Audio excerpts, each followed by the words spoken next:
started with the topic of globalization, and we'll continue from there.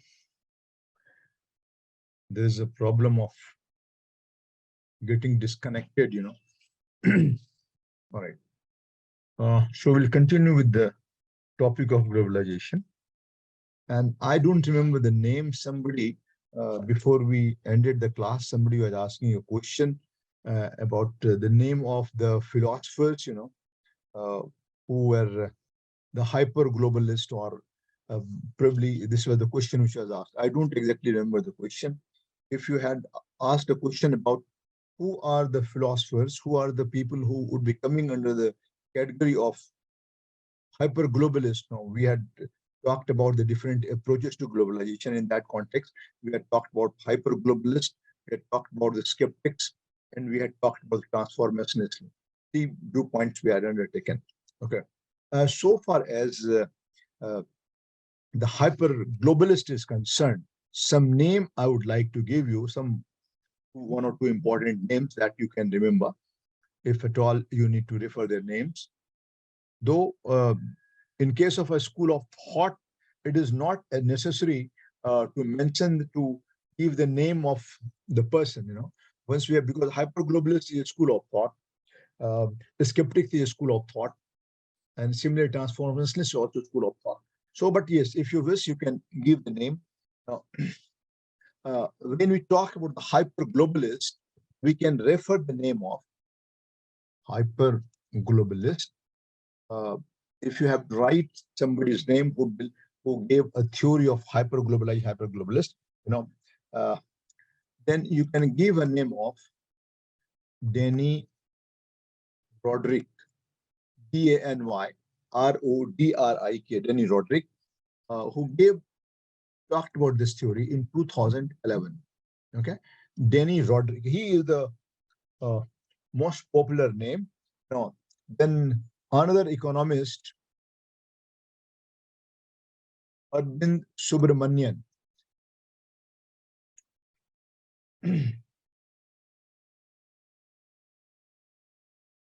Arvind Subramanian, S-U-B-R-A-N-I-A-N, I believe this is the spelling. And then K-E-S-S, Kessler.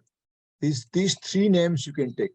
But even if you remember just one name, Danny Roderick and Arvind Subramanian or Kessler, that would be sufficient. Okay. These are the 3 people who would be coming in the category of hyper-globalist. Right. Then another important point when we talk about the skeptics, here we can refer the name of Graham G-R-A-H-A-N, Graham Thompson, T-O-H-M-P-S-O-N. Now he comes in the category of skeptics. All right.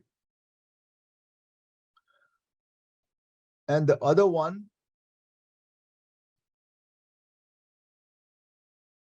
Paul Hurst, P-A-U-L-H-I-R-S-T.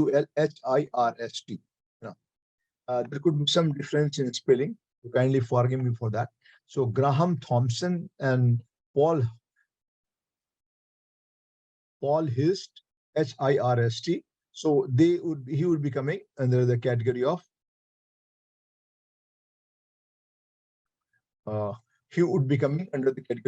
some new person was trying to join Sumit Gupta for the first time. I'm hearing the name, so I did not allow.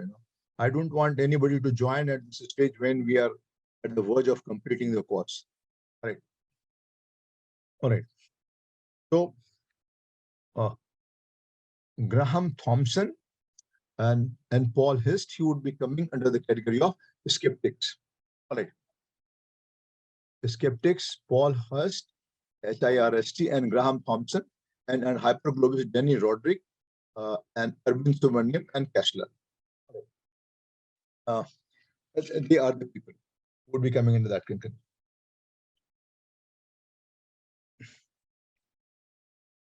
And so far as if you have asked me the name, let us talk about the transformationist ortho. In the category of transformationist, we can take the name of Anthony Giddens Okay. Anthony Giddens would be coming into the category of transformationalist. Okay.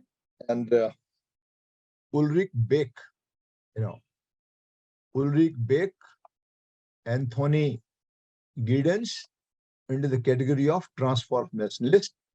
Okay. Graham Thompson and Paul Hills in the category of skeptics, and Jenny Roderick, Arvind Subramaniam, and Kessler in the category of hyperglobalists. Okay. Just you can write the name in case, but I have told you that in case of school of thought, not necessary to mention the name. All right. But yes, if you could do that, fine. All right. So we had the last point which we had discussed in the yesterday's class. We're talking about impact of globalization on the, in general, on the state sovereignty, or how it was responsible for erosion of the state sovereignty, the point which I discussed last time. Today, in fact, the question that would be asked from this topic would be primarily, usually they ask the impact of globalization on developing economies. Largely, they ask question on that. And developed, we also be doing, briefly, we're talking about the impact on the developed economies also. When we talk about the impact on developing economies, obviously, we cannot rule out the discussion on impact on developed economies. And they can ask you one more important question about impact of globalization on the state as a whole. Impact of globalization on state sovereignty is the one thing, and the impact of globalization on the state. So they can ask you some questions on that. So just briefly, I will be mentioning some points which you can write. All right. Now, when we talk about impact of globalization on the state, what you find is that the first impact of globalization on the state was in terms of that the autonomy of the state was restricted to a considerable extent. Right. Autonomy of the state, or the state's power to take its own decision, was restricted to a considerable extent because of impact of globalization, the point which we have already discussed. Hence, state cannot, even if it wants, it cannot take independent decision. Even though state is a sovereign organization, it cannot take decision independently because of several other factors. For example, if I can tell you, is that suppose India wants to put up a ban. India knows that China is a problematic country, and China is infiltrating its goods and sometimes substandard goods into the Indian market. So, but even then, we cannot impose a blanket ban on Chinese product. We cannot impose. We are not in a position to, even though we would be wanting to do that. All right. Howsoever strongly we may be talking about the concept of Atmanirbhar Bharat, but it will not allow us to put a blanket ban on the Chinese product that comes to India. So autonomy of the state gets restricted to a considerable extent. This is the first important point which I have made. If you ask a question on impact of globalization on the state. All right. Now, second impact, if we can talk about, is in the economic sphere. Okay. It has led to creation of a global marketing chain. Okay. The countries have become a part and parcel of a global marketing chain and global supply chain management. Any product, because the product which you require is being outsourced somewhere else. What a point. And for example, the gas pipeline, if the supply of a gas through the pipeline gets disrupted due to a war somewhere, then obviously you will be impacted.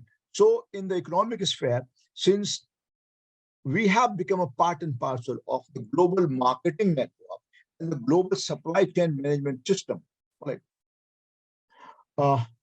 So the point is that we get impacted by any change that takes place anywhere.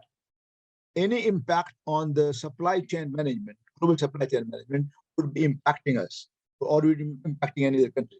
Right. So this means in economic spheres, global supply chain management has got a considerable influence on the state. This is the second point that I'm trying to make. Right. Third change, if we talk about third impact of globalization on the state, is that there is a restriction on the state, there is a restriction on the nation states to regulate its economy. Means we cannot regulate our way we want. For example, we cannot pursue the policy of protectionism. What's my point? Because of globalization, we are living in an era of what is called free trade. Right. So restricting the products from some other country as and when we want, that may not be very easy. All right. Or we cannot go back to, pre-1991 period, we were pursuing a policy of protectionism. We were not giving entry, we were restricting the entry of foreign goods in our country by imposing higher tariff, or higher customs duties on the imported goods. Whether we talk about the electronic goods, whether we talk about electronic goods, or whether we talk about the vehicles, cars. So on most of the electronic products, and other products also, we were imposing heavy customs duty in order to protect our own industry. So we are pursuing a policy of protectionism. Now, under the impact of globalization, there is a restriction on the state to regulate its economic market. Means if you want to regulate our market by pursuing a policy of protectionism, that we cannot do any longer. That we cannot do. So one of the impacts of globalization on the state is there is a restricted role for the state, or there is a restricted role for the state so far as the right to regulate the economic market is concerned. Okay, because we cannot independently regulate our economic market. We cannot do that. All right. One of the impacts on the state so far as globalization is concerned, if we keep in mind the examples of European Union, globalization has led to creation of a transnational state. Globalization has led to a creation of a transnational state. Let me give you some examples for that. Globalization has led to the creation of a transnational state. Transnational state means a state above the nation state. For example, we talk about European Union. But not in that sense. We can also talk about ASEAN. All right, or OPEC, or Organization of Petroleum Exporting Countries, OPEC. For example, now European Union is completely a transnational state sort of thing. Okay, for example, there are no physical barriers in the movement of product, services, and the people from one region of European Union to another region of European Union. There is no restriction on that. Okay, free movement of product, services, and people within European Union. So you don't require a visa to travel from. So they are so closely interconnected. So one of the impact of globalization is creation of emergence of a transnational state sort of thing. Again, we talk about ASEAN. What is minded, though they are not sovereign like the European Union, because in European Union they have a common trade policy, they have a common defense policy, they have a common agricultural policy, they have a common security policy. Okay. So it is based on some sort of pulling up of sovereignty among the European Union states. Not in that sense, but ASEAN and OPEC. For example, if they have to decide about the cost of the petroleum goods, if they have to decide whether production is to be raised or production is to be reduced, in order to take the price, right? Or ASEAN countries as a whole, Association of Southeast Asian Nations as a whole. Right? So means there are individual sovereign states, but these bodies have become very important because the economies of these countries are so closely interconnected. So one of the impact of the globalization is emergence of a transnational state. All right. So that is the point I wanted to make.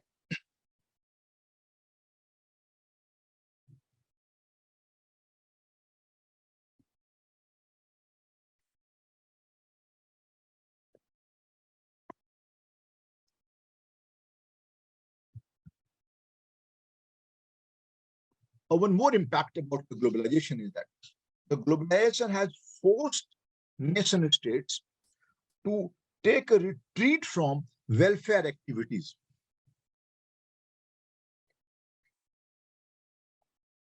Forced states to retreat from welfare activities. Hence,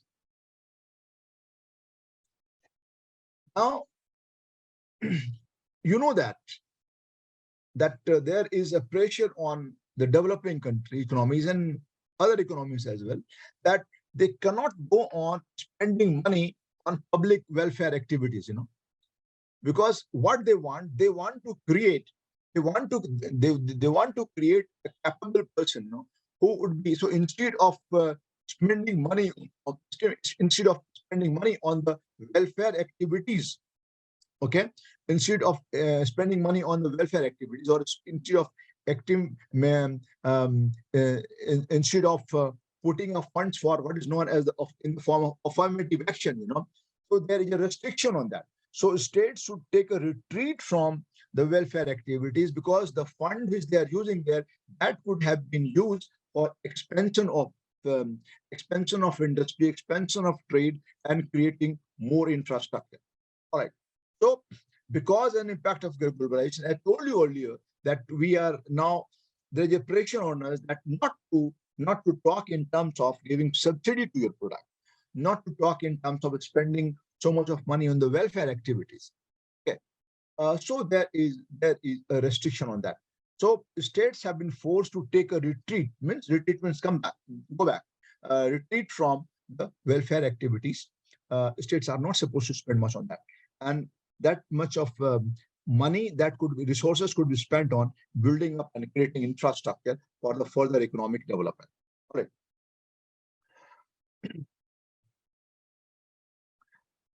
Then other impact when we talk about the globalization so far as the states are concerned, basically we are discussing impact of globalization on the state. You can ask some general question.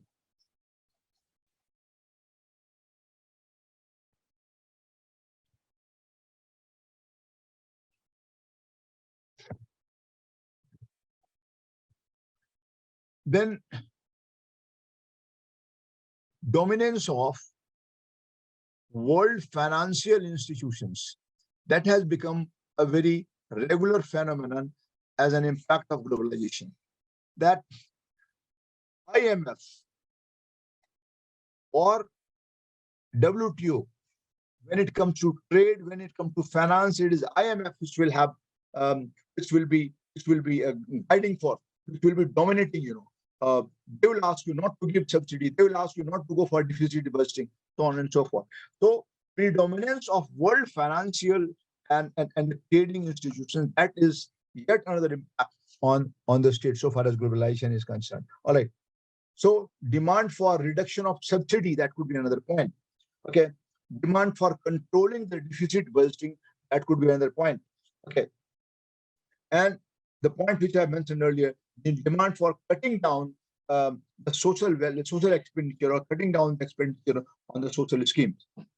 So these could be, so if you are asked a question about what is the impact of globalization on the states, right? So you could club together the points that I have mentioned, impacting the sovereignty of the state or general impact on the state. Any question if you want to ask on this, you can ask. Now we'll be looking into different phases of globalization. All right. So before we go into different phases of globalization, if you have any question, any doubt, you can ask. So impact of globalization we'll be discussing in detail when we talk about its, once we complete globalization the different phases of globalization. Then we'll take up again this topic, but slightly in different perspective. Any question? All right. So we'll start with different phases of globalization. And first, I will briefly talk about globalization 4.0. Then we'll move towards, because this is the current phase of globalization 4.0. Then we'll go back to, in a flashback, we'll go to 1.0, 2.0, 3.0, and come back to 4.0. Now, globalization 4.0, we are talking about different stages of globalization or different levels of globalization. All right. There was a meeting of World Economic Forum in 2019. No? World Economic Forum meeting in 2019, World Economic Forum meeting that took place in 2019, and the theme of this globalization was, the theme of World Economic Forum meeting 2019 was globalization 2.0. So we can say that the onset of globalization 4.0 basically began in 2019. We can say, right? So that was the theme of globalization. That was the theme of the World Economic Forum meeting in 2019. All right. Now, what is this Global Economic Forum 2019? A series of discussion took place among the leaders of the world. Okay, among leaders of the world, in terms of the global economic situation, in terms of the global industrial situation, in terms of the geopolitics. Okay, so in terms of geopolitics, in terms of global economic situation, and in terms of the global industrial system, there was a wide-ranging discussion on this. Okay, so the theme of World Economic Forum 2019 meeting was globalization 4.0. All right. Now, globalization 4.0 is basically revolves around two things.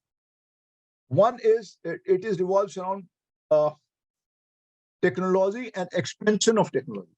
The globalization 4.0 revolves around technology and expansion of technology. So basically, when we talk about the globalization 4.0, we are talking about, it is more on account of expansion of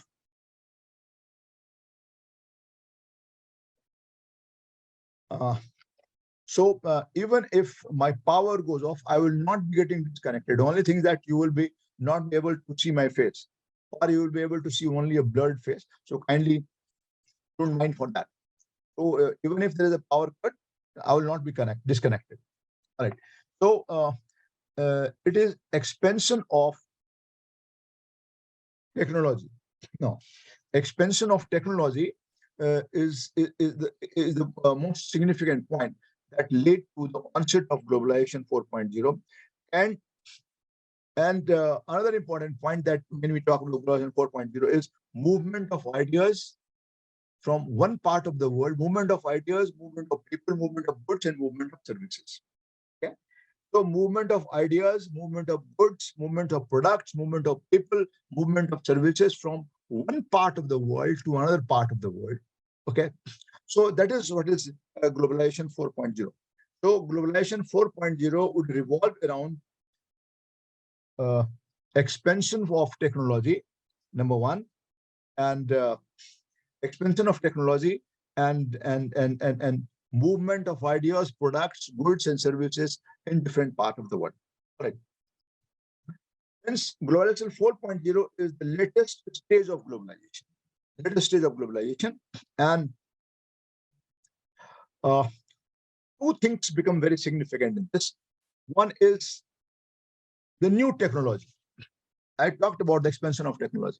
And when we talk about the new technology, so we can refer about now these days, what is known as is artificial intelligence. No, that has become a very, very common point. So changes that are taking place because of artificial intelligence, that is something which has become very prominent in the globalization 4.0. All right. And the second thing that I would say about this globalization 4.0 is explosion of information technology.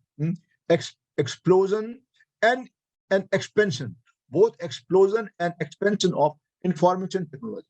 Okay, so these are the main points of globalization 4.0.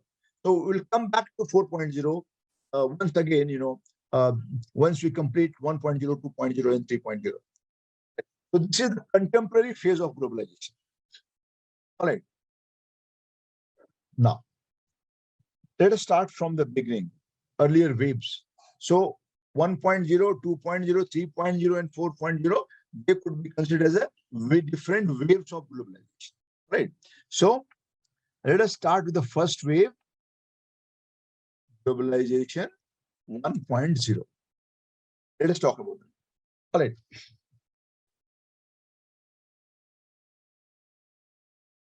First of all, it was a post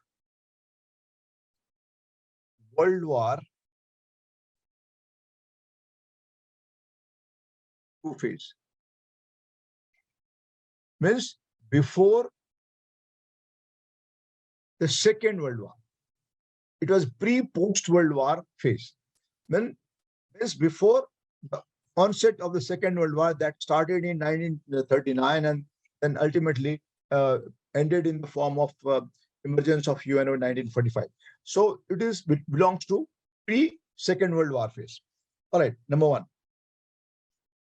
This globalization was more in terms of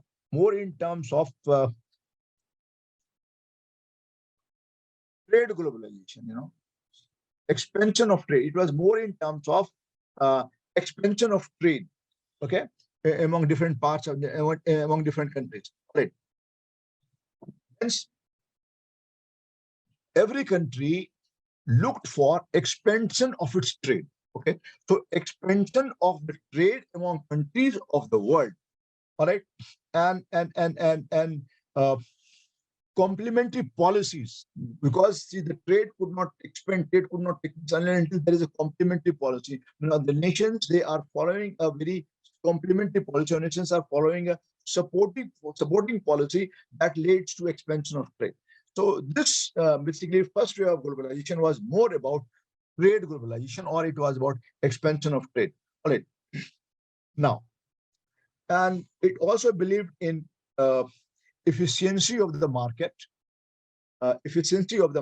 and it also talked about less governmental control. So it believed in efficiency of the market and less governmental control. All right, government was merely to be concerned with justice. But the point that I'm mentioning you is more true about the developed countries and less about the developing countries when we are talking about globalization 1.0. Okay, so globalization 1.0, even though it impacted the developing countries as well, and the poor countries as well, but when we are discussing the different phases of globalization, we need to understand that globalization 1.0 is more explained in terms of what happened in the Western world. All right.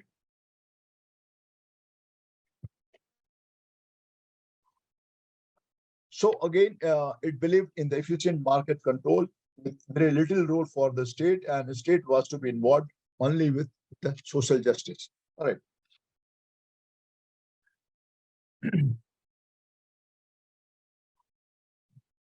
In fact, I'm sorry, whatever I am mentioning is 2.0. I should get corrected,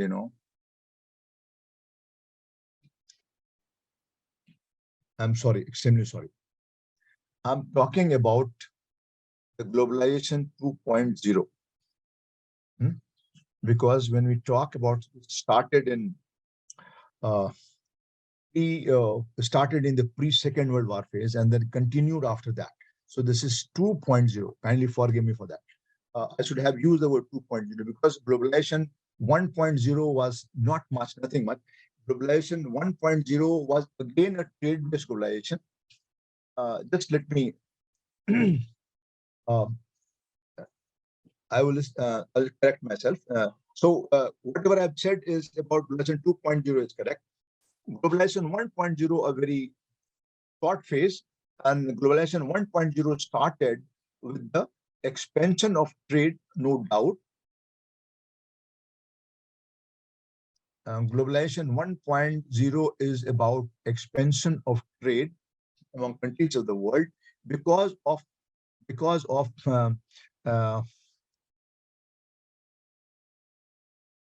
advancement of shipping technology.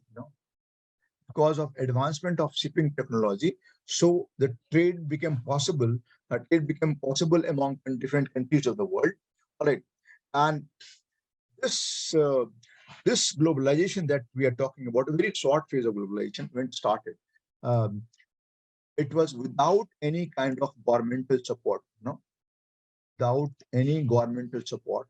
So this was just the initiative of the businessmen and the traders in different parts of the world. So commencement of shipping technology and led to expansion of trade, and but this was without any governmental support.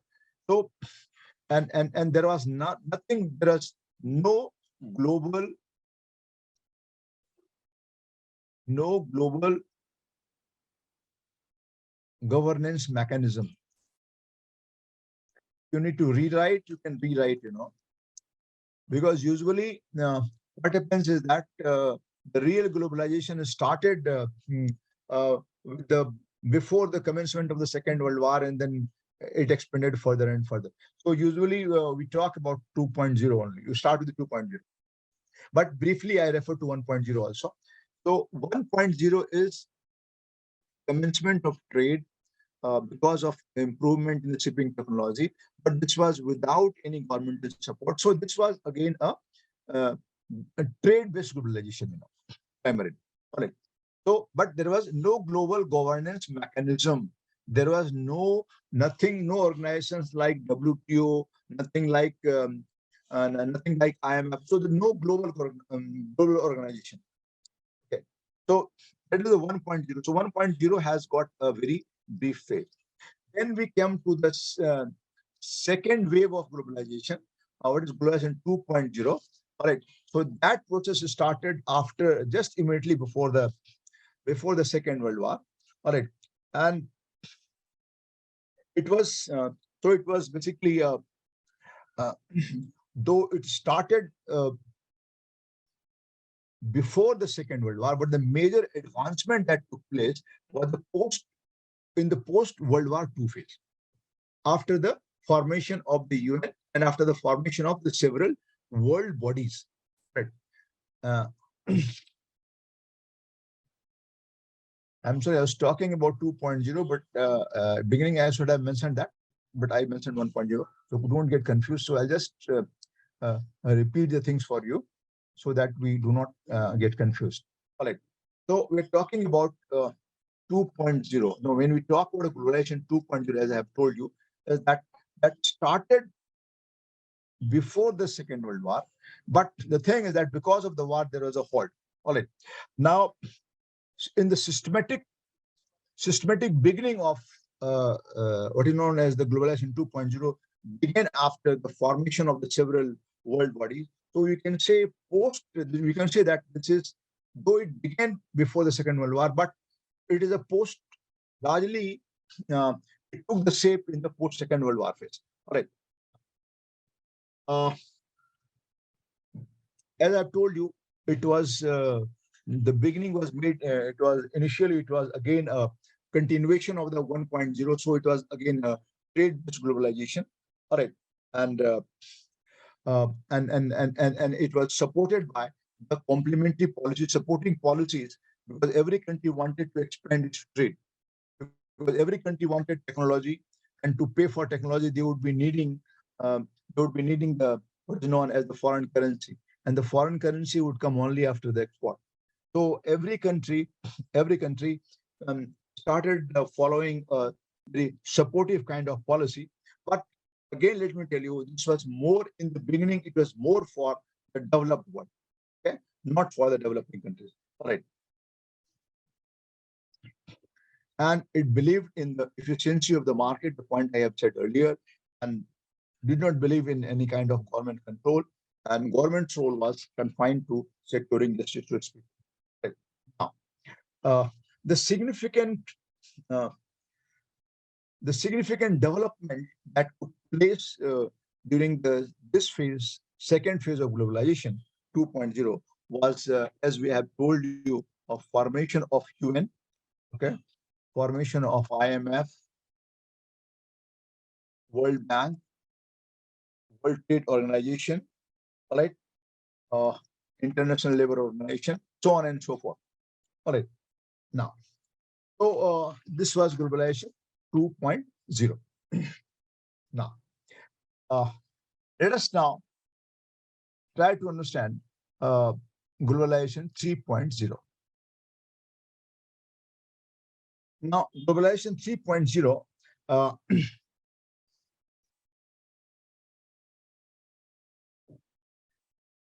it came because of,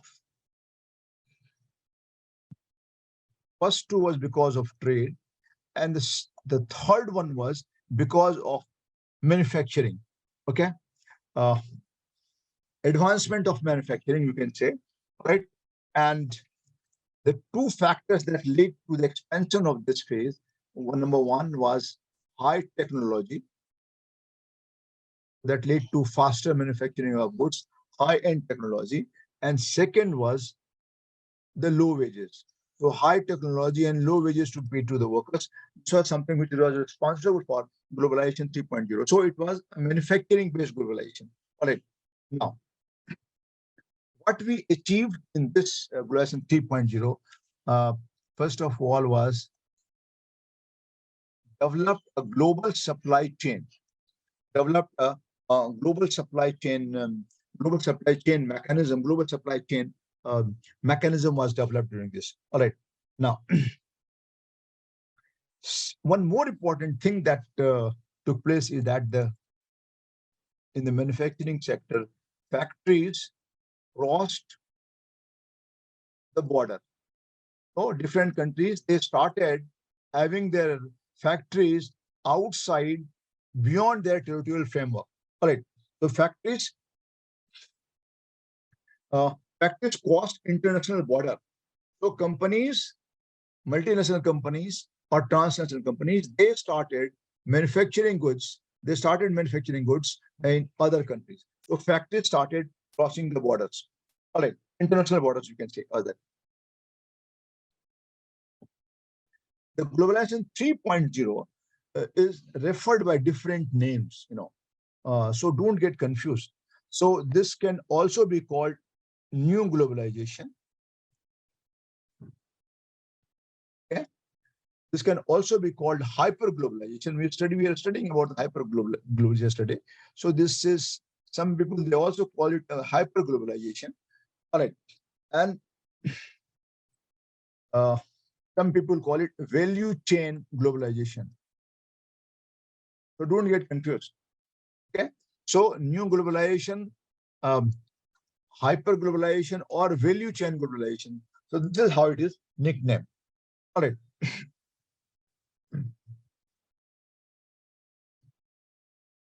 Now, when we talk about value chain globalization, for example, I don't know, they will not ask you question, they will not be going into such details what the value chain globalization, but our concept should be very clear about whatever we are doing. We should be very clear about the concept. What is value chain? Why are you talking about the value chain?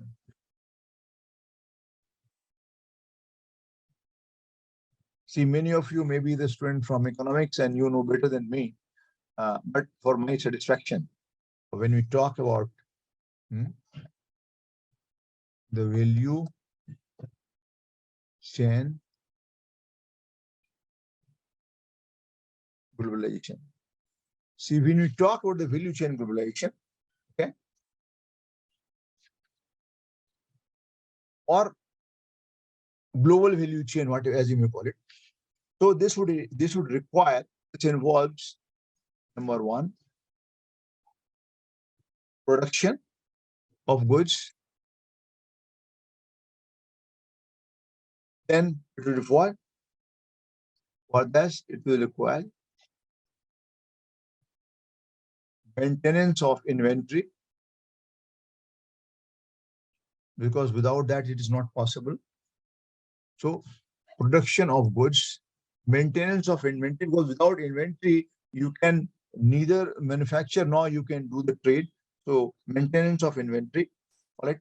And then also when you talk about value chain, you also require distribution system. Without that, it's not possible. All right. And then it is not only the sale, but it is also after sales service. All right. So they will not ask you a question that you have to go to detail. But yes, when you talk about the value chain globalization, or when you talk about the value chain management, what we have in mind, starting from production, maintaining the inventory, distributing the goods, and providing after sales service. All right. Now we'll, so I started with 4.0. Okay. Then I went back to 1.0, 2.0, and 3.0. Now we'll go back to 4.0 because that is the latest phase. Okay. And we'll do it in some detail. Let us find out. Then we'll be talking about the impact on developing societies and impact on, we have already discussed impact on the states in general, but some specific questions.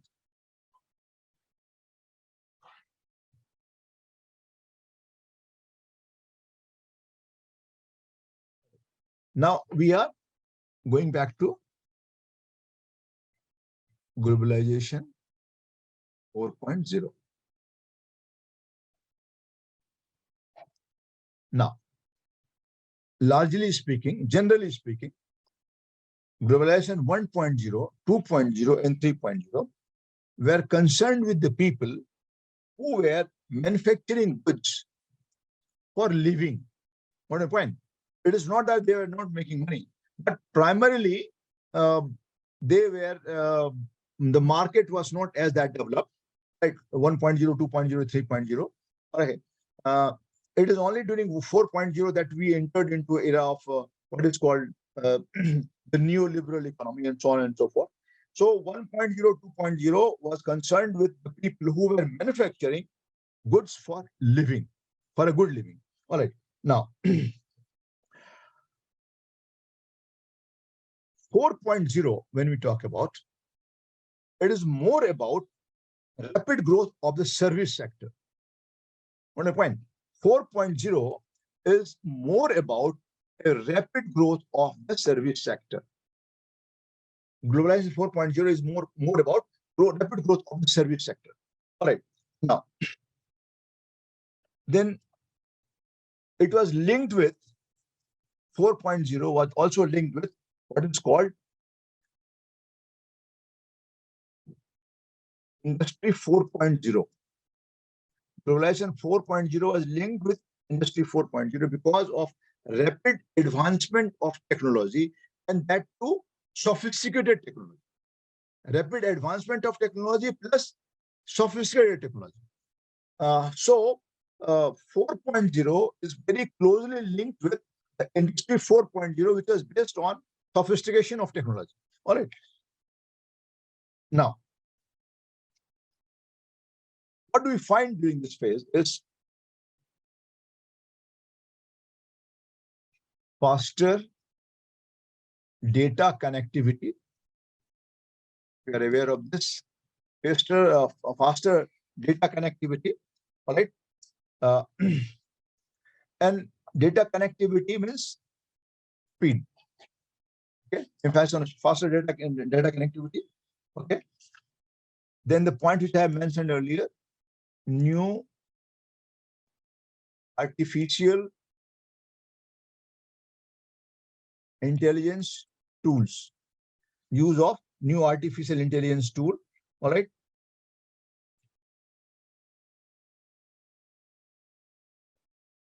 faster migration, faster migration of people from one part of the world to another part of the world. You talk about the scientists, okay? You talk about the qualified, the technocrats, the scientists from one part of the world to another part of the world, and particularly from developing to the developed world. Okay, so faster migration of people. Okay, uh, faster migration of people, and this migration of people also became possible because of the faster mode of communication. Faster mode of communication and connectivity of the physical connectivity of the world through through aircraft that became possible. All right, means we are using a word here. I would call it global tele migration. Global tele migration. Global tele migration means uh, skilled migrants. Okay, skilled migrants. Tele migrants means skilled persons will not have to leave their place. But your point, we are talking about the tele-migrants. Those who are skilled people. For example, a lot of job is outsourced. Lot of job, particularly if you talk about the BPOs, business process outsourced. A lot of job is outsourced from developed world to the developing world. Okay. Now, for this, it is not necessary at all that the person will have to move will have to leave his place, will have to leave his state, and will have to leave his country and go to other part of the world. So he's not required. So we are using a term for this global telemind. So sitting at place, okay, you can do the job in America. Sitting your place in India, you can do a job in Canada, or you can do a job in Germany. All right. So, but this was for that is why we are global telemigrants. Global telemigrants is only for the skilled people. All right. Now, so this was yet another feature of globalization 4.0. All right. I've talked about the new artificial intelligence. What is artificial intelligence? All of you are aware of that. Basically, it involves the ability of a system.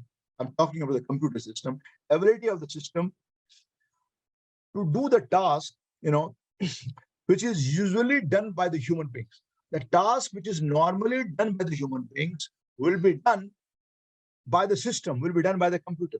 Okay. So basically, instead of human intelligence, you are depending on artificial intelligence. So artificial intelligence is opposed to the human intelligence. Just for, I know that you are aware of this. Just I wanted to, for my sake, I just wanted to, because I know all of you are sharp enough to understand all this term. So artificial intelligence, the point which I referred earlier. So this was also a point of the globalization 4.0. All right. All right. All right. So this is 4.0. So 1.0, 2.0, 3.0, and 4.0. Now, what I'm going to do now, I'll be talking about the impact of globalization on advanced economies, that is your syllabus.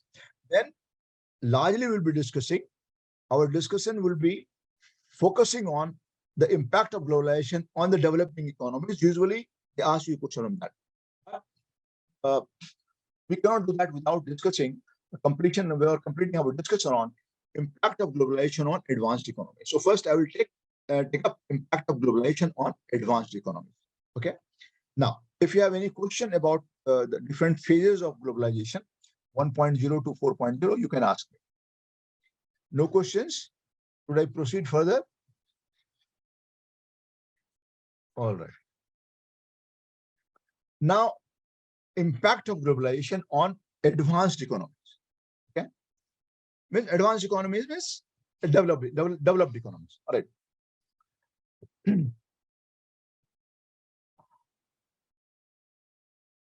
This led to the rapid growth of the economies of the developed countries. Globalization led to the rapid growth of the economies of the developed countries. There is no denying fact about that. So the first point that we would mention when we are asked a question on impact of globalization on advanced economies is that it led to the rapid growth of economies of these countries. One. Number two, it also led to the emergence of a monopoly currencies. Some currencies, starting from US dollars, euro, pound sterling. So some currencies became a monopoly currency. So what a point. So the second impact of globalization is emergence of monopoly currencies, and this strengthened dollar, and this also strengthened some other currencies of the developed economies. Right. So emergence of monopoly currencies. All right. If I can give you a figure, there is a flow of $1.2 trillion. Okay. This is currency flow. $1.2 trillion currency flow across the world, particularly if you talk about foreign exchange market. I mean, we are talking about the foreign exchange market, foreign exchange transaction. The value is 1.2 trillion US dollars. That is the currency flow. I'm talking about the currency flow is 1.2 trillion US dollars. Okay. Now, US share in the world trade. US share in the world trade is just about 18%. US had an 18% share in the world trade. Okay. But it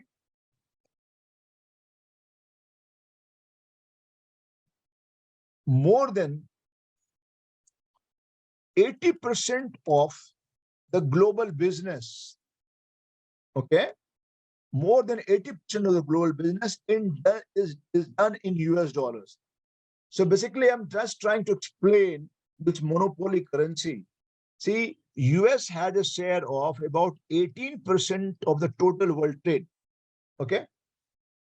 In the total global trade, US share is approximately 18%. But if you talk about the US, if you talk about the dollar, if you talk about the strength of the dollar, so 80% of the global business is done in US dollars. Okay. Now, one more important point when I mentioned about the monopoly currency, 61%, these points are important now. 61% of the foreign exchange reserve, okay? 61% of the foreign exchange reserve of different countries of the world, 61% of the world's foreign exchange reserve, they are in US dollars. I'm getting a point. We are just talking about the impact of globalization on advanced economies. Okay. Now, so 61% of, see, the trade takes place, okay, globally, okay, but 80% of the global business is done in US dollars. All right. So, and every dollar that is being spent or it is being earned, US has got a share in that because it is US's currency. What a point. So 61% of the foreign exchange reserve of the world is in US dollars. All right. Now, talking about the impact on advanced economies, when you talk about, just let me remove this. Yes. Now, let us talk about international corporations. International corporations, they are responsible for 25 to 33% of world's output. Now you can, there are certain things which I cannot explain without citing some example, citing some figures, because it would be meaningless. So 25 to 30% of world's output, okay, is by the international corporations. All right. Again, 70% of world trade is by international corporations. All right.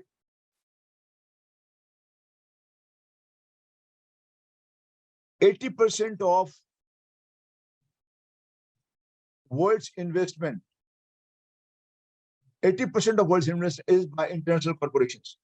So now it will be easy for you to understand the impact of globalization 4.0, how the how the globalization, not exclusively 4.0, how the globalization worked for the benefit of advanced economies, how the developed countries became richer and richer, because of that.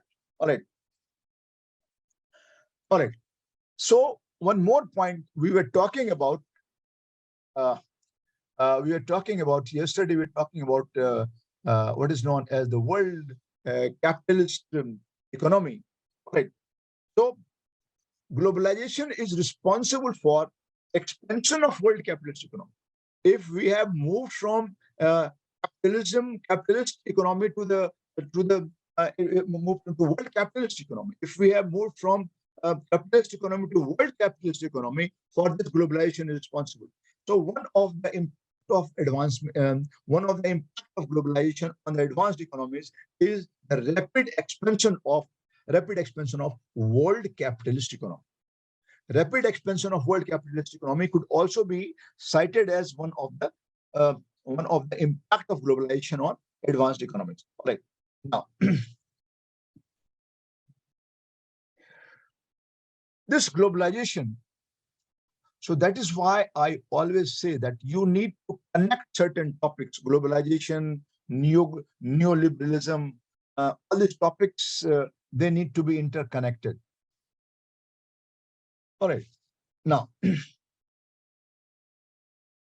it led to the emergence of a neoliberal era.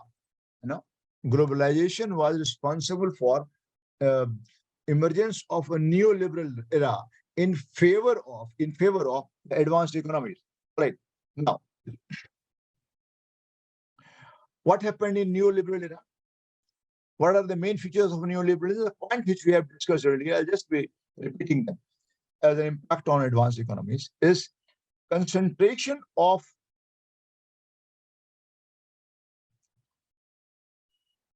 developed countries on advanced technology, goods and equipments. Concentration of developed countries, advanced countries, on advanced technology, goods and equipment. What is the meaning of that? So developed countries, advanced economies, they would just be concentrating on the goods, okay, which are of advanced technology. They would not like to get themselves involved in any screwdriver technology. So they would just be putting a focus on, because that would pay them, that would be paying them more dividends, more profit. So advanced economies just concentrated on producing goods that require advanced technology, and so they would be concentrating on manufacturing those equipments which require advanced technology. Okay. Example for this is very clear. Now, a country like US would spending more money on manufacturing defense equipments, advanced defense equipments, because that is paying them higher level of dividend, that is paying them much more profit, and that is easily sellable in the market. Because of the anarchic situation in the world, so US would be concentrating more on that. You have the example, Ukraine war. So US created a threat perception for the European world, and leading to increase of sales of US arms and weapons in entire Europe. All right. So they would be concentrating on manufacturing only the advanced technology goods and equipment. Right.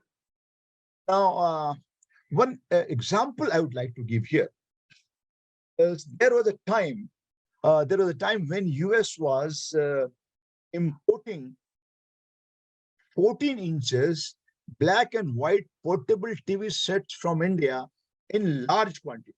US was the largest buyer of 14 inches black and white, the small TV, 14 inches black and white TV US used to import from India. Okay. And it would not be wasting its time in doing that. So it would be manufactured in India. And they were using it. I'm talking about the 80s, 70s and 80s, particularly 80s. So they would be using it. They would be using those. Now you can ask me the question why they were importing the black and white portable TV sets from India. They were capable of doing that, but they would not like to indulge in doing that. So they would like to get it manufactured in a developing country and buy it from them. And they were using it as a monitor for the computer. What a point.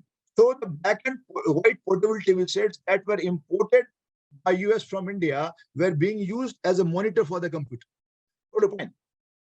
Now, any industry that causes pollution, they would not like to have that industry in their own country. So whether you talk of textiles, okay, whether you talk of rubber products, you talk of the chemicals, you talk of the plastics, nothing.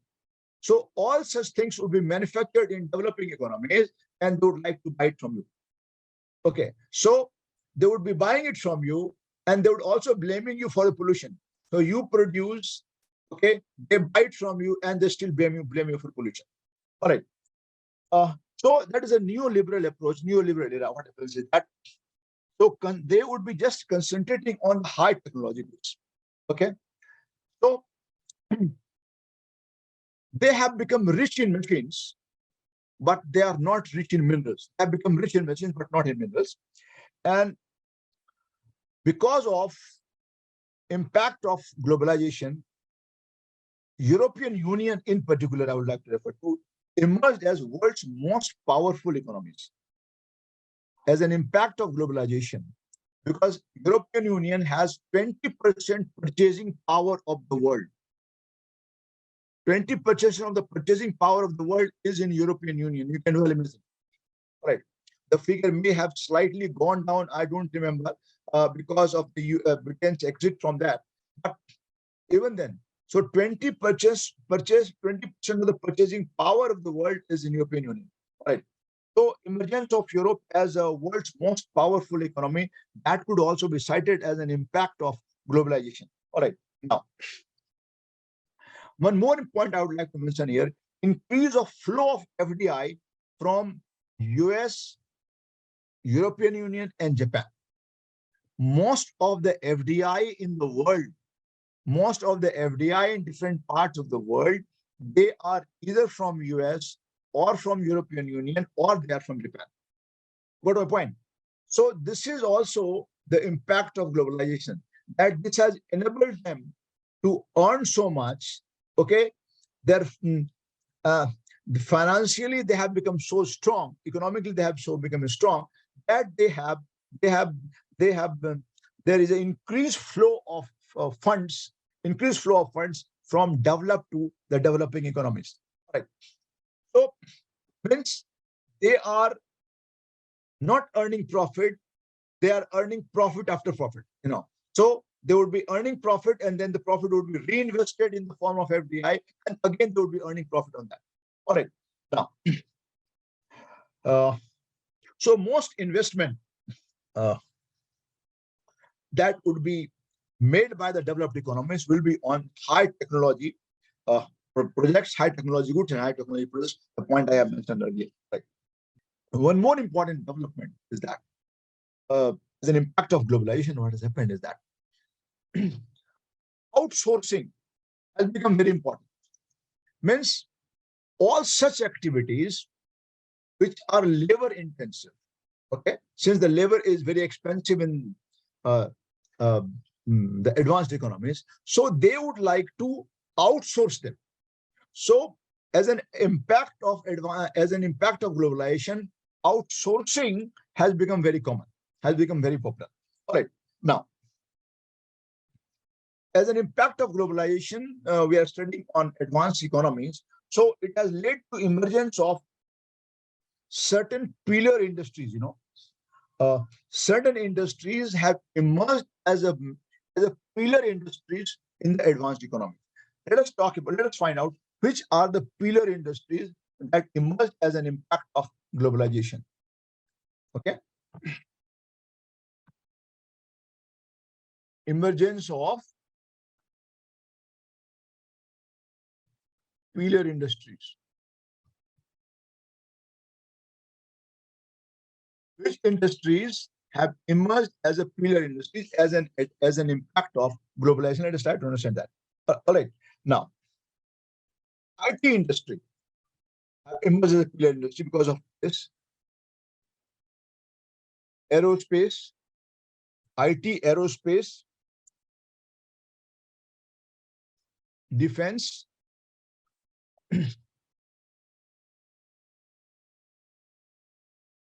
IT, aerospace, defense, biotechnology. Okay. IT, aerospace, defense, biotechnology. Okay. These industries, core industries, they have emerged as a pillar industry. I'm talking about the advanced economy in those countries. All right. Now, another important impact, emphasis on value addition. Means to earn more profit, you need to add more values to the product. You do it by packaging, you do it by designing, you do it by introducing some technology. What a point. So emphasis, because of impact of globalization, there is an emphasis on value addition of the products. Okay. So value addition has become very, very important as an impact of globalization. All right. Now,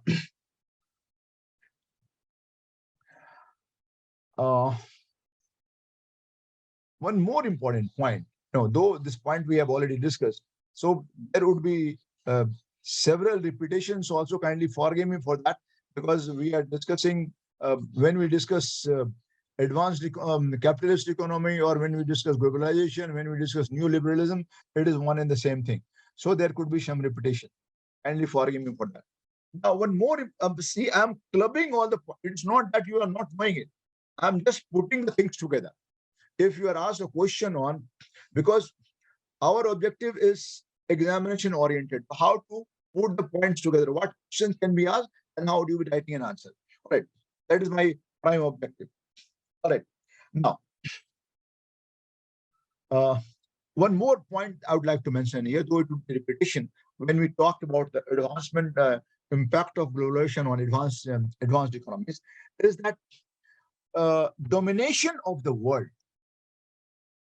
They have learned to dominate the world. So advanced economies are dominating the world. So domination of the world by advanced economies. AEs means advanced economies or the developed economies. Okay.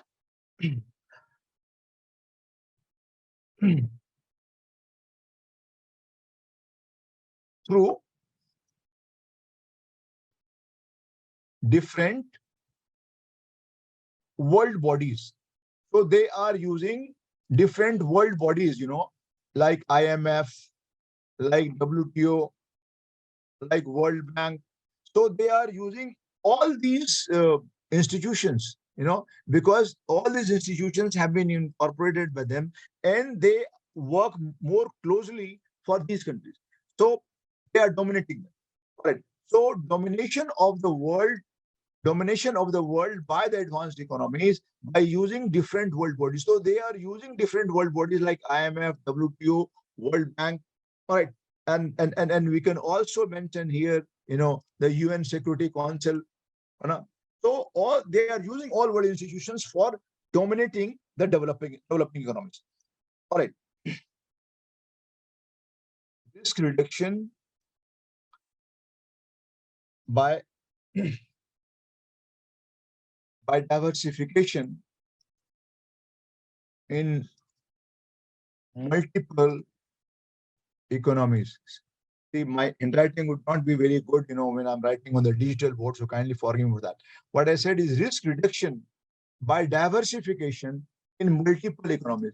So they would be reducing their own financial risk. They would be reducing the risk by investing or by diversifying in multiple economies. One point. So risk reduction through diversification of investment in multiple economies. Okay, that is also one of the impact of globalization on advanced economies. So they are reducing the risk of the investment, okay, by investing, by diversifying the investment in multiple economies and in multiple sectors. All right. So that is one of the advantages.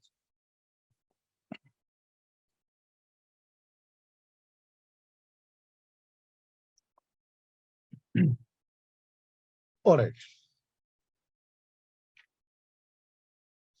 Now, how they are exercising the control over developing economies, how developed economies, they are exercising their control over the developing economies. For example, they would ask you for reduction of subsidies. Now, when they ask you reduction of subsidies, so your product would be less competitive, okay, because when you cut down, when you reduce the subsidy, your product would become expensive, and they would be able to sell your product in their product in our country, because they make you believe in the policy of, they make you follow the policy of free trade. So reduction of subsidy, you will be forced to do that. All right. They will ask you for deficit budgeting. All right. So you will have to cut, they will ask you to cut down the deficit budgeting so that you do not spend more money on the welfare activities of the people. Okay. So because so they want you to, instead of investing on the welfare activities, you invest more on creating the economic infrastructure. And when you invest more on the economic infrastructure, okay, so when they come and operate in your countries, they would be getting benefit out of that, right? So through, whether it is the WTO, World Trade Organization, or whether it is IMF, see the policies which they ask you to follow, pursue, it is all keeping in view their interest of the developed countries, right? So if you are asked a question about what is the impact of globalization on developed economies or advanced economies, so these are the points. Do not get confused. Developed economies, advanced economies, most of the time they use A's, advanced economies or developed economies, it's one and the same. All right. Any question if you want to ask on this? Otherwise, we'll shift to impact of globalization on developing economies. That is the most significant component of our discussion. See, I have given you enough points. So any question which is asked on this topic, you should be able to answer. Okay. Now, let us begin with impact of globalization on developing economies. This is the most significant component of our discussion. First of all, there is a falsely created perception. There is a perception which has been falsely created. I would like to start from that. When we talk about the impact of globalization on developing economies, so I would like to start from this point, that a false perception has been created deliberately by the advanced economies, by the developed countries. What is that false perception? So I'll be talking about falsely created perception. What is that falsely created perception? What is that this falsely created perception which has been created by the developed countries? That globalization is something which provides equal benefits for all. Okay. This is the false perception which have been created by the developed economies.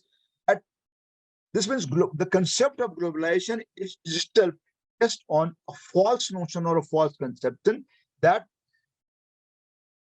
globalization provides equal benefit for all. or it equally benefits all the countries. All right. Hence, world system that emerges out of globalization, okay, delivers for all. What do I mean? The world system that would emerge or that have emerged out of globalization, the world economic system that have emerged out of world economic system, world trade system, that has emerged as an impact of globalization, okay, delivers for everyone. Okay, it delivers more for everyone. Number one, globalization would lead to rapid growth of the developing nations. So one thing is that it benefits all. In particular, this will lead to vigorous growth of developing economies, developing nations, right? And not only that, the poorest countries of the world or world's poorest population would benefit most out of globalization. What do I mean? This is the perception which is created, which has been created of globalization. I'll repeat this point. Globalization is based on a falsely created perception that the world economic system that would come out of, that has come out of globalization, delivers for everyone. Okay, provides benefits for everyone, equally provides benefit for everyone. And in particular, this would lead to vigorous growth of the economies of the developing countries. And not only that, world's most poorest countries or world's most poorest population would be benefiting most out of globalization. All right. So this is a falsely created perception that has been done by globalization regarding the developing countries that I'm talking about. Now, what is the ground reality? If I can tell you, the ground reality quite different from the perception that has been created. All right. If I can tell you, 4.4 billion, 4.4 billion people belonging to Asia, Africa, and Latin America, life has become more troublesome for them. Life has become more desperate for them, and they are struggling for survival. 4.4 billion people living in Africa, Asia, and Latin America, they are struggling for survival. If globalization had something for everyone, if globalization was something which would benefit the poorest nations of the world, why the situation? Even after so many years of onset of globalization, right? So 4.4 billion people of the world living in Asia, Africa, and Latin America, they are living in quite a pitiable state. All right. And they are struggling for survival. All right.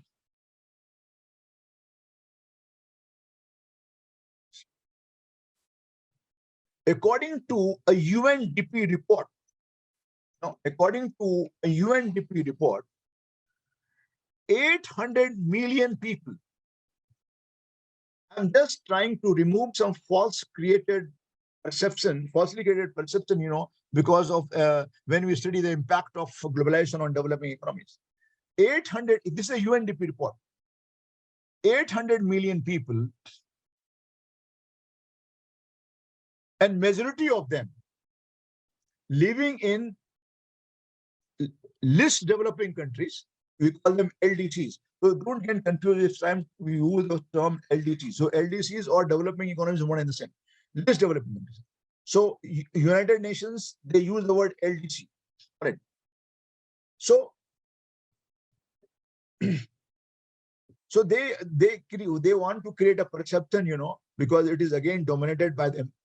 They want to create they are not calling them, the poor countries, they call them LDC, least development. They are development, least development. So they address them LDC. So according to UNDP report, 800 million people, and bulk of them or majority of them living in the LDCs, least developing economies, they are suffering from malnourishment. Means they do not have, they do not have even the 2 squares meal proper. They are not able to eat a proper meal. So they're suffering from malnourishment. About 800 million people in the world. All right. Means not only that, according to UNDP report, more than half of the countries out of 193 countries, more than half of the countries do not have enough food to provide the full caloric requirements of its population. So there is a calorie that per day you must have this much of calorie. All right. So according to UNDP report, more than half of the countries of the world, they are not able to provide enough calories for the people to survive. All right. One more important point about the UNDP report. Across African region,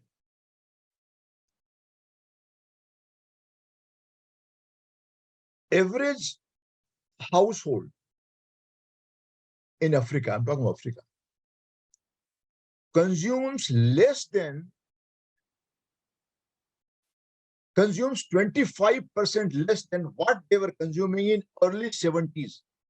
I mean, see the extent of poverty. Average household, what they were consuming in 70s, they are consuming 25% less than that. Because they do not have the money. Okay. So whatever figure I'm giving you on based on the UNDP report. All right. Now, the primary question that we need to answer. So first, I have told you about falsely created perception by the developed countries about the globalization. They presented a very rosy picture of globalization. And I've told you that what is happening in reality. Now,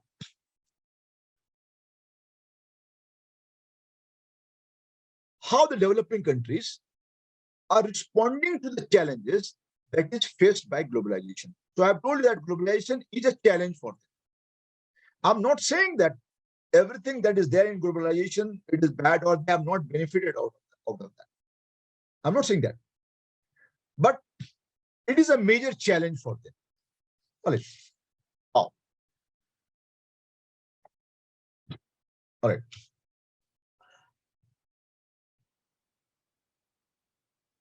So the question is how developing countries are responding to the challenges of globalization. First point, if this is the question which they ask. Number one, they have accepted, developing countries, they have accepted that globalization is a part of a historical process. Okay. And there is no way they can undo globalization. What do I mean? Or there is no way they can come out of this globalization. They have to accept that. So they have accepted. I'm trying to answer a question, how developing countries are responding to the challenges of globalization. One, that they have accepted that globalization is a part of a historical process and there is no way out. All right. Now, one positive impact of globalization for the developing economies has been that it has enabled them, it has led them to integrate their economies, to integrate a production system, to integrate the trade with the world economy. Means one positive impact of globalization has been that it has enabled developing countries to integrate their economy with the world economy. Or whether this integration is for the benefit or it is not for the benefit, that's a different question. But it has integrated their economies with the world economies. That is for sure. There's the impact. All right. Now, one more important point that we need to understand is that an attempt has been made by the developed countries, by the industrially advanced economies, to enforce liberalization of trade, liberalization of investment across the world, including the developing countries. So whether you want it or not, whether you like it or not, since you have become a part and parcel of world economy, you have integrated your economy with the world economy, so you will have to accept the norms of liberalization of trade. So they have been forced to accept the liberalization of trade across the world, across the developing countries. All right. One more important point. All the developing countries, because they have become a part and parcel of world capitalist economy as an impact of globalization, so they are all governed and regulated by the institutions like IMF, WTO, and World Bank, which are controlled by the developed countries. Point is clear that all the developing economies, they are now governed by world financial and trading institutions like IMF, World Bank, and WTO, which are controlled by advanced economies. All right. Now, what is the major impact of all this? If we talk about the developing economies, it has led to uneven growth both within the developing economies and also between developed and developing economies. What a point. Globalization has led to uneven growth within the developing economies, within different, because different developing economies are differently able. Their capability is different. So there are some developing countries who are more efficient than the others. So they have been able to derive benefit of globalization. So what globalization has done, this has led to uneven growth within the developing economies and also between developed and developing economies. So this has created wider level of economic inequality, income inequality. Globalization has created a wider level of income inequality between developed and developing economies and also within different developing economies. Anything which you have not been able to understand, just you can ask me the question. Means uneven growth between developed and developing economies and within different developing economies. All right. And unequal, or we can say rising income inequality between developing economies and between developed and developing economies. All right. And this has led to development of a distribution system which is highly unjust. All right.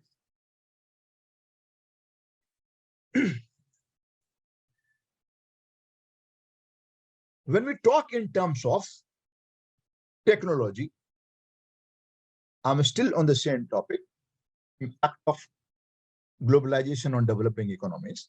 When it comes to technology, see, technology, which is a prime factor in globalization. Technology is a prime globalization mover, you understand.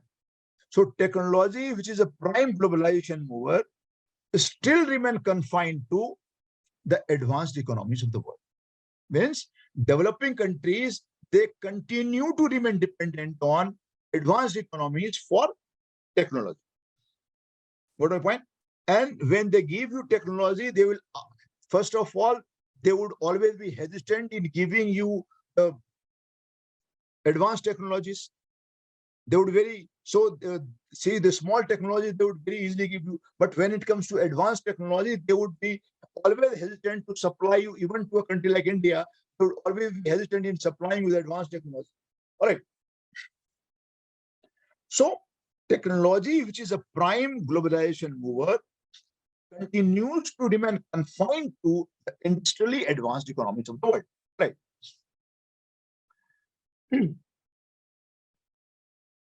Now, in such a situation, what is the major policy concern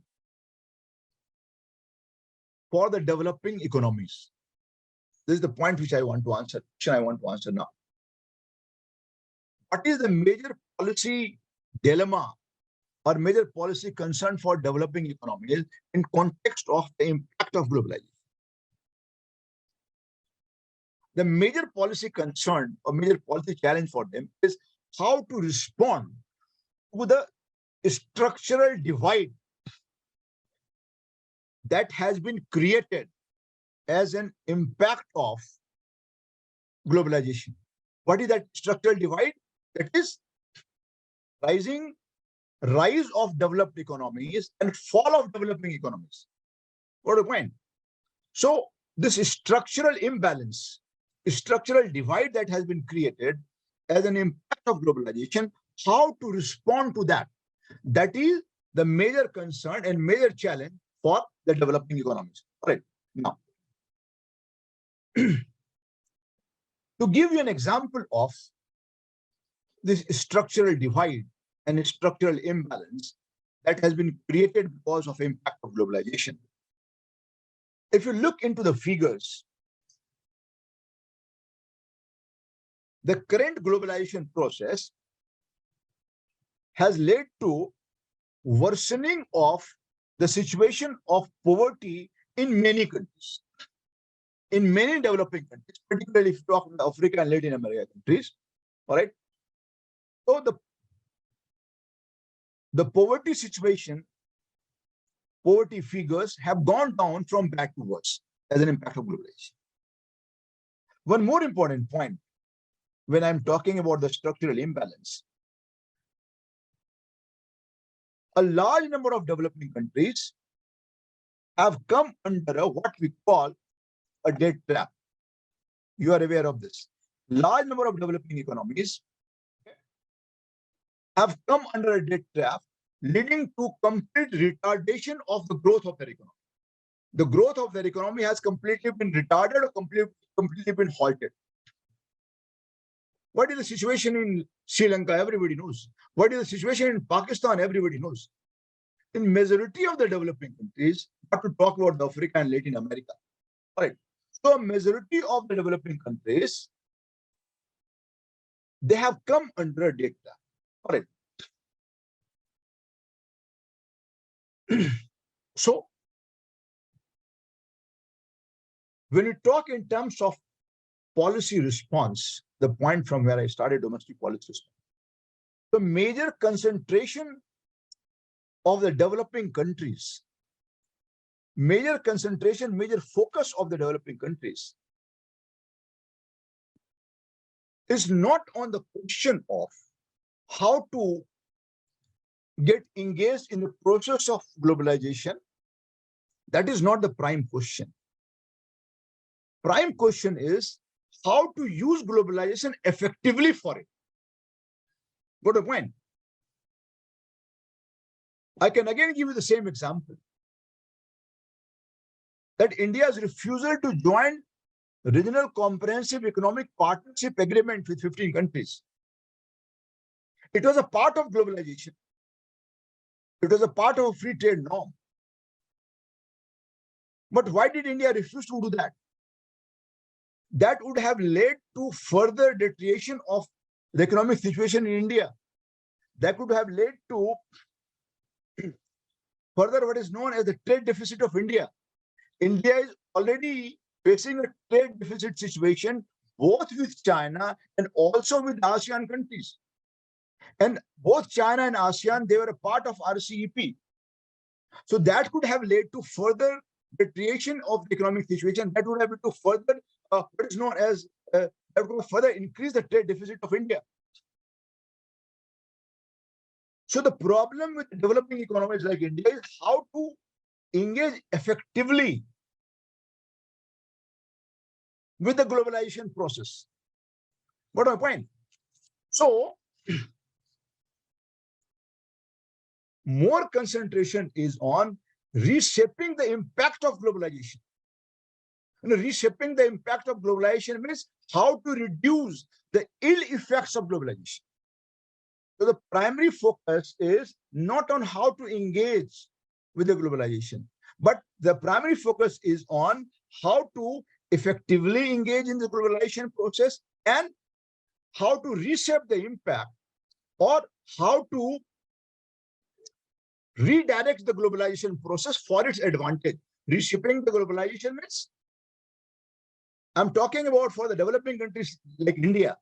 So that main focus in globalization is they concentrate more on reshaping the response, means how to redirect the globalization process for their advantage. Right now, globalization process is working for the disadvantage. What is the point? So they need to focus on mitigating or removing the adverse consequences of globalization. We are now more concerned about how to mitigate, how to remove, how to eliminate the adverse consequences of globalization that has already been done. What a point.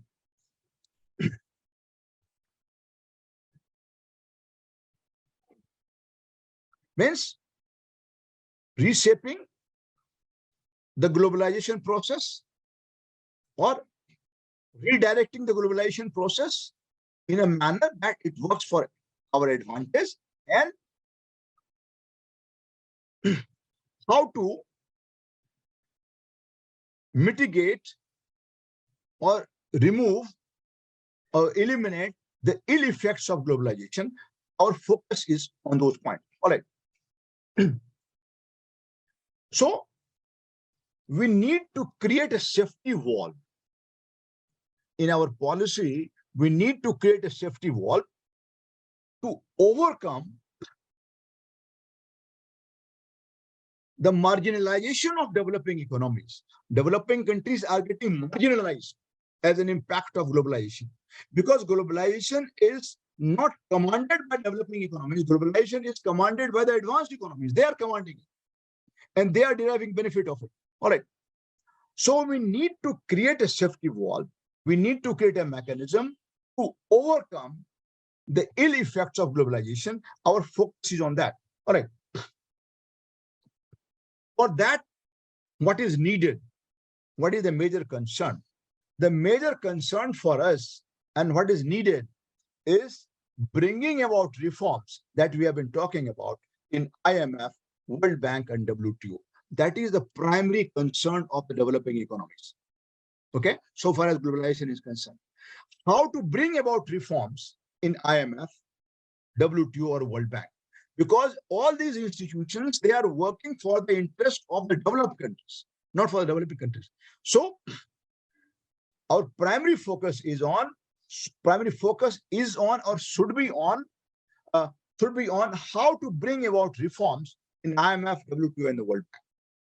You are aware of the fact probably that for several months, WTO was without its head, because there are many cases in which, had there been a head of WTO, and Donald Trump tried its best at that WTO remains without its head, so that no decision could be taken, because there are several cases pending in WTO in which decision could have gone against United States of America. So this is how, talking about the IMF, I've already told you several times that US has 18% of the vote share. For bringing about any reforms in IMF, you require 85% of the vote. Without US's concurrence, no reforms in IMF is possible. All right. So the primary focus of and primary concern for developing economies right now, to when we talk about the impact of globalization, is to bring about reforms in and reforms bring about reforms so that they have some say, when it comes to trade, when it comes to flow of funds, they have some say, in that. So bringing about reforms in IMF, World Bank, and WTO, that is the primary concern of this. All right, now.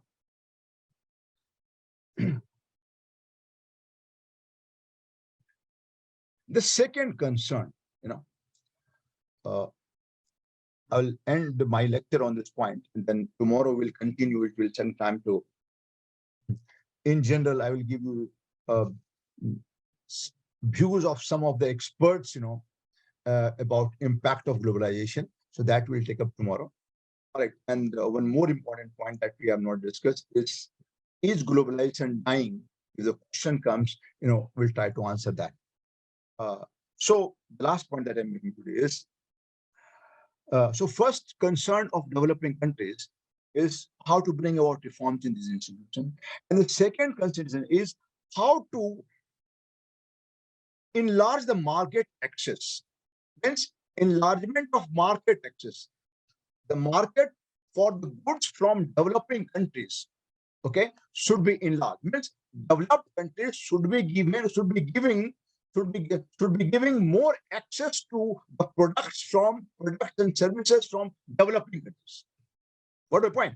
So how to enlarge the market access for developing countries in the developed countries? That is the second thing on which the primary focus is in that. And that could be done only by reducing all the trade barriers by the developed countries, reducing tariff and reducing the non-tariff barriers. So the two things on which the primary focus of developing countries should be: one, to bring about reforms in these institutions, and secondly, enlargement of market access. That is what is needed. Right. So I'm leaving you at this point, and we'll continue from this point. Or if you have any questions, you can ask.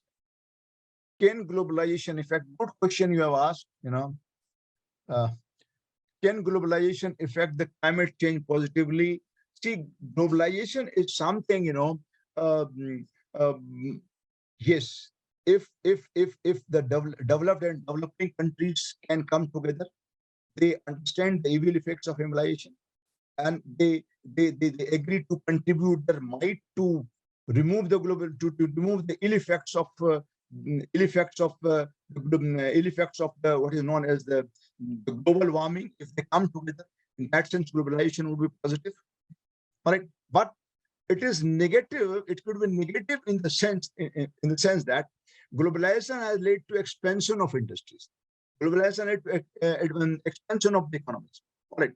So if there is no pollution, if there is pollution in the developed countries, there is more pollution in the developing economies. But the only thing is that globalization can help in climate change positively, in terms of the fact that if globalization is about the one world, it is about universal world, it is about the one goal. So if we could come together to remove the ill effects of globalization, in that sense, globalization impact will be positive. All right. Any other question? All right. Thank you. Thank you, everyone. God bless you all, and see you tomorrow, same time.